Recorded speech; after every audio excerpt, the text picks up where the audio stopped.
સુરતની વરાછા એસબીઆઈ બેંકમાં 50 લાખની લૂંટ મામલે સુરત ક્રાઇમ બ્રાન્ચે બિહારની કુખ્યાત કુંદન ભગત ગેંગના વધુ એક સાગીરતની બિહારના પૂર્વ ચંપારણ જિલ્લામાંથી ધરપકડ કરી છે. સુરતના એલએચ રોડ પર આવેલી વરાછા એસબીઆઈ બેંકમાં ગત 27 એપ્રિલના રોજ હથિયારધારી લૂંટારુઓએ ફિલ્મી ઢબે ઘૂસી બેંક કર્મચારીઓ અને ગ્રાહકોને બંધક બનાવી અંદાજે 50 લાખ રૂપિયાની લૂંટ ચલાવી હતી. બનાવ બાદ સુરત ક્રાઇમ બ્રાન્ચ દ્વારા અલગ અલગ ટીમો બનાવી તપાસ શરૂ કરવામાં આવી હતી. તપાસ દરમિયાન 1000થી વધુ સીસીટીવી કેમેરા, ટેકનિકલ સર્વેલન્સ અને હ્યુમન ઇન્ટેલિજન્સના આધારે સમગ્ર ગેંગ સુધી પહોંચવામાં સફળતા મળી હતી.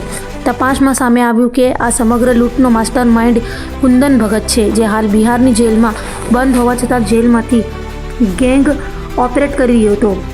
ક્રાઇમ બ્રાન્ચે અગાઉ ઉત્તર પ્રદેશમાંથી શુભમ ઠાકુર અને વિકાસી રાજપૂતને ઝડપી પાડ્યા હતા. હવે વધુ તપાસ દરમિયાન બિહારના મોતીહારી જિલ્લામાંથી મંતીશ કુમાર ઉર્ફે મુકેશ કુમાર રાયની ધરપકડ કરવામાં આવી છે.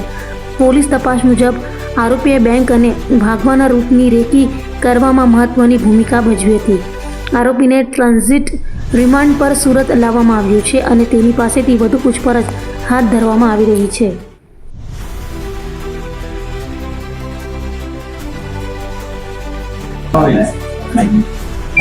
સત્યાવીસમી એપ્રિલ 2026ના રોજ વરાછા વિસ્તારમાં એસબીઆઈ બેંકમાં એક લૂંટનો બનાવ બનેલો હતો, જેની અંદર 6 થી 7 ઈસમો, હથિયારધારી ઈસમો એ બેંકમાં ઘૂસી ગયેલા હતા અને બેંકમાંથી મોટી સંખ્યામાં રકમની લૂંટ કરીને તો ભાગી ગયા હતા. આ લૂંટના જે બનાવ છે એને ધ્યાને રાખીને તાત્કાલિક લોકલ પોલીસ સ્ટેશન, લોકલ ડીસીપીની ટીમ, એમના સેક્ટર સાહેબની ટીમ અને સાથે સાથે ક્રાઇમ બ્રાન્ચ આ ગુનાને ડિટેક્ટ કરવા માટે તાત્કાલિક લાગી ગઈ હતી. અલગ અલગ 10થી વધુ ટીમો ક્રાઇમ બ્રાન્ચની અને સાથે સાથે પોલીસ સ્ટેશનની ટીમો આની પાછળ ડિટેક્ટ કરવા માટે લાગેલી હતી. સમગ્ર શહેરના જે વિશ્વાસ પ્રોજેક્ટ છે ગુજરાત ગવર્મેન્ટનો, એ વિશ્વાસ પ્રોજેક્ટ અંતર્ગત લગાવેલા તમામ કેમેરા, 1000થી વધુ કેમેરા અને આસપાસના વિસ્તારના તમામ કેમેરા એમાં ચેક કરવામાં આવ્યા હતા અને હ્યુમન ઇન્ટેલિજન્સ અને ટેકનિકલ ઇન્ટેલિજન્સ આધારે આ આખો જે લૂંટનો બનાવ છે, એસબીઆઈ બેંક લૂંટનો બનાવ, એ કુંદન ભગતની ગેંગ દ્વારા કરવામાં આવ્યા હોવાનું પ્રસ્થાપિત થયું હતું. કુંદન ભગત હાલ પટનાની જેલમાં છે. કુંદન ભગતને આવનારા દિવસોમાં સુરત શહેર પોલીસ ટ્રાન્સફર વોરંટ આધારે એની પણ પટના જેલમાંથી એની ધરપકડ કરીને સુરત શહેરમાં લાવવાની છે. આ કુંદન ભગતે આખી આ જે લૂંટનો બનાવ છે એનો અંજામ જેલમાંથી બેઠા બેઠા જ પ્લાન કર્યો હતો. જેલમાં બેઠા બેઠા અલગ અલગ બિહાર, યુપી, અલગ અલગ રાજ્યોના આરોપીઓ જે પહેલાં લૂંટ, આર્મ્સ એક્ટના ગુનાઓ પકડાયેલા એનો સંપર્ક કર્યો હતો.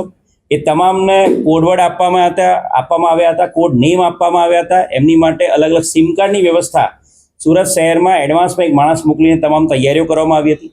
2 મહિના સુધી આ તમામ માણસો વારાફરતી અહીંયા આવતા ગયા અને 2 મહિના સુધી સમગ્ર સુરત શહેરમાં અલગ અલગ પ્લેસ પર રેકી કરવામાં આવી હતી. અને રેકી કર્યા બાદ વરાછાની આ એસબીઆઈ બેંક, જ્યાં અલગ અલગ કન્સ્ટ્રક્શનના કામ ચાલુ હતા, રસ્તા થોડા ખાડાખડિયાવાળા અને લોકોની મૂવમેન્ટ ઓછી હતી, એટલે આ બેંકને ટાર્ગેટ કરવામાં આવી હતી. લૂંટ કર્યા બાદ આ તમામ માણસો જે આરોપીઓ છે એ સુરત ગ્રામ્ય વિસ્તારમાં પોતાના વાહનો, ત્યાં જે ચોરી કરેલા વાહનો છે એ ચોરી કરેલા વાહનો ફેંકીને ભાગી ગયા હતા. ક્રાઇમ બ્રાન્ચને આ ગુનાને ડિટેક્ટ કરવામાં ખૂબ મોટી સફળતા જે તે સમયે જ ફક્ત 4 દિવસના ટૂંકા ગાળામાં મળી ગઈ હતી અને આરોપીઓ આઈડેન્ટિફાઈ કરીને ઉત્તર પ્રદેશના અયોધ્યા જિલ્લો અને ગોંડા જિલ્લો, ત્યાંની લોકલ પોલીસની મદદથી શુભમ ઠાકુર અને વિકાસસિંહ રાજપૂત 2 આરોપીની ઓલરેડી ધરપકડ થઈ ચૂકેલી છે અને આ 2 આરોપીની પૂછપરછમાં વધુ આગળ જે ડિટેક્શનમાં મદદ મળી હતી અને 2 આરોપીની પૂછપરછ ઇન્ટ્રોગેશન આધારે બિહારના ઈસ્ટ ચંપારણ જિલ્લાનો જે આરોપી છે મંતીશ ઉર્ફે મુકેશ કુમાર, એને આઈડેન્ટિફાઈ કરવામાં આવ્યો હતો અને પીઆઈ જે અમારા પરમાર સેશન, પરમાર ક્રાઇમ બ્રાન્ચના, એની એક આખી ટીમ અમે લોકોએ બિહાર રવાના કરી હતી. બિહારના ઈસ્ટ ચંપારણ, પૂર્વ ચંપારણ અને મોતીહારી જિલ્લા, એ બંને જિલ્લાઓમાં ત્યાંની લોકલ પોલીસનો સંપર્ક કરવામાં આવ્યો, ત્યાંની મદદ લેવામાં આવી અને ક્રાઇમ બ્રાન્ચની ટીમ સતત 8 દિવસ સુધી ત્યાં હાજર રહીને અલગ અલગ લોકોને પૂછપરછ કરીને, ત્યાં ખાનગી પહેરવેશમાં, ખાનગી કપડામાં ત્યાં રહીને ત્યાંના લોકોની પૂછપરછ કરીને અને અલગ અલગ ગામડાઓમાં સતત વિઝિટ કરીને આજે આરોપી જે રોજે રોજ પોતાના નિવાસ બદલતો હતો, રોજે રોજ પોતાના ગામડામાંથી ભાગતો ફરતો હતો, એ આરોપી મંતીશ કુમાર ઉર્ફે મુકેશ કુમારને 30મી મેના રોજ એને પકડી પાડવામાં આવ્યો છે. ત્યાંના મોતીહારી જિલ્લાના બિરતી બજાર ચોક પોલીસ સ્ટેશન વિસ્તારમાંથી એને પકડી પાડવામાં આવ્યો છે. આ જે આરોપી છે મંતીશ કુમાર, એને વિજય નામના આરોપી સાથે સીધો સંપર્ક હતો. વિજય એ આરોપી આ બેંક લૂંટમાં પણ એ ઇન્વોલ્વ છે. વિજયને હાલ ધરપકડ કરવાની બાકી છે, પરંતુ વિજય દ્વારા આ આરોપી મુકેશ કુમારનો સંપર્ક થયો હતો અને આ બંને જણા સાથે અહીંયા આવેલા હતા.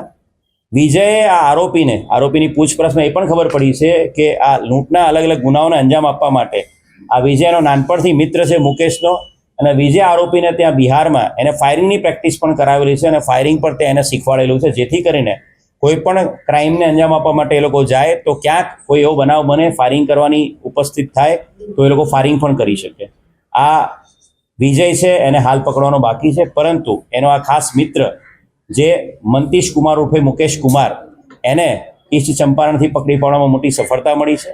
અને આ મંતીશની હાલ બિહારથી ત્યાંથી ટ્રાન્ઝિટ રિમાન્ડ આધારે લાવીને ધરપકડ કરવામાં આવી છે. આગામી દિવસોમાં એના રિમાન્ડ લેવામાં આવશે અને રિમાન્ડ લઈને વધુ આની અંદર જે આરોપી પકડવાનો બાકી છે એ બાબતે હકીકત જાણવા મળશે.